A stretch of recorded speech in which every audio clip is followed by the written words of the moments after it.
1 Kings chapter 8. The ark brought to the temple.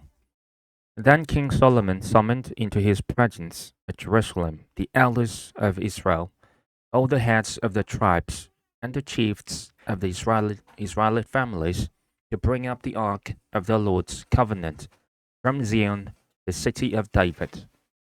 All the Israelites came together to King Solomon at the time of the festival in the month of Ethanim, the 7th month.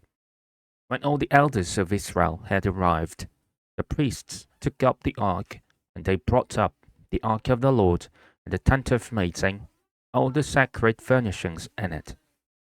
The priests and Levites carried them up, and King Solomon and the entire assembly of Israel that had gathered about him were before the ark, sacrificing so many sheep and cattle that they could not be recorded or counted.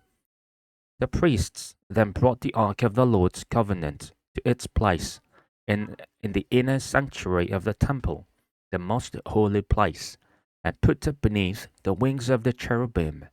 The cherubim spread their wings over the place of the ark and overshadowed the ark and its carrying poles. These poles were so long that their ends could be seen from the holy place in front of the inner sanctuary, but not from outside the holy place, and they are still there today. There was nothing in the ark except the two stone tablets that Moses had placed in it at Horeb, where the Lord made a covenant with the Israelites after they came out of Egypt. When the priests withdrew from the holy place, the cloud filled the temple of the Lord, and the priests could not perform their service because of the cloud, for the glory of the Lord filled his temple. Then Solomon said, "The Lord has said that he would dwell in a dark cloud. I have indeed built a magnificent temple for you, a place for you to dwell forever." While the whole assembly of Israel was standing there, the king turned around and blessed them. Then he said, "Praise be to the Lord, the God of Israel, who with his own hand has fulfilled what he promised with his own mouth to my father David.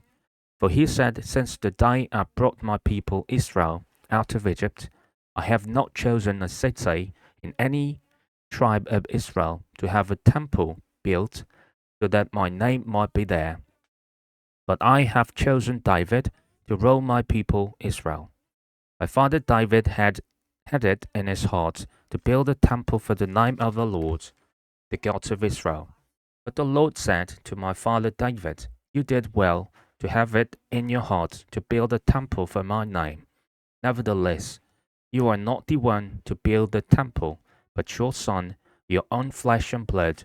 He is the one who will build the temple for my name. The Lord has kept the promise he made. I have succeeded David my father, and now I sit on the throne of Israel, just as the Lord promised, and I have built the temple for the name of the Lord, the God of Israel. I have provided a place there for the ark, in which is the covenant of the Lord that he made with our ancestors when he brought them out of Egypt. Solomon's prayer of dedication. Then Solomon stood before the altar of the Lord in front of the whole assembly of Israel, spread out his hands toward heaven, and said, Lord, the God of Israel, there is no God like you in heaven above or on earth below. You who kept your covenant of love with your servants, who continue wholeheartedly in your way. You have kept your promise to your servant David my father. With your mouth you have promised, and with your hand you have fulfilled it, as it is today. Now, Lord, the God of Israel, keep for your servant David my father the promises you made to him when you said, You shall never fail to have a successor to sit before me on the throne of Israel. If only your descendants are careful in all they do to walk before me faithfully as you have done. And now, God of Israel, let your word that you promised your servant David my father come true. But will God really dwell on earth? The heavens, Even the highest heaven cannot contain you. How much less this temple I have built? Yet give attention to your servant's prayer and his plea for mercy, Lord my God. Hear the cry and the prayer that your servant is praying in your presence this day. May your eyes be open toward this temple night and day, this place of which you said, my name shall be there, so that you will hear the prayer your servant prays toward this place. Hear the supplication of your servant and of your people Israel, when they pray toward this place. Hear from heaven, your dwelling place, and when you hear, forgive. When anyone wrongs their neighbor and is required to take an oath, and they come and swear the oath before your altar in this temple, then hear from heaven and act.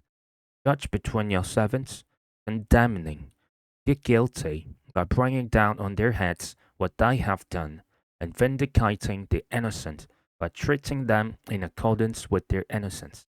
When your people Israel have been defeated by an enemy, because they have sinned against you, and when they turn back to you and give praise to your name, praying and making supplication to you in this temple, then hear from heaven and forgive the sin of your people Israel, and bring them back to the land you gave to their ancestors.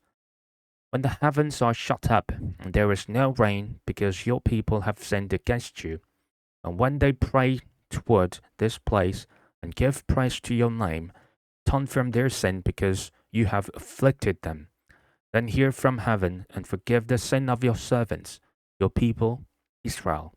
Teach them the right way to live, and send rain on the land you gave your people for an inheritance. When famine or plague comes to the land, or blight, or mildew, locusts, or grasshoppers, and when an enemy besieges them in any of their cities, whatever disaster or disease might come, and when a prayer or plea is made by anyone among your people Israel, being aware of the afflictions of their own hearts, and spreading out their hands toward this temple, then hear from heaven, your dwelling place, forgive and act, deal with anyone according to all they do, since you know their hearts, for you alone know every human heart, so that they will fear you all the time they live in the land you gave our ancestors.